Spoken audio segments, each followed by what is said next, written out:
జై Shri Ganesha. Hello friends, అందరికీ నమస్తే. ఈ దీపావళి 5 రోజుల పండగలో ఆ శ్రీకృష్ణ భగవానుడు ఆ సత్యభామాదేవి సహాయంతో నరకాసురుణ్ణి వధించిన రోజు.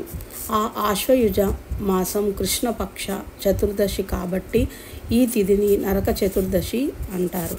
ఆ సత్యభామాదేవి ఆ శ్రీకృష్ణ పరమాత్ముని సహాయంతో ఆ అసురుణ్ణి చంపి వధించి ప్రజలకు ఎంతో వెలుగులను ఇచ్చారు.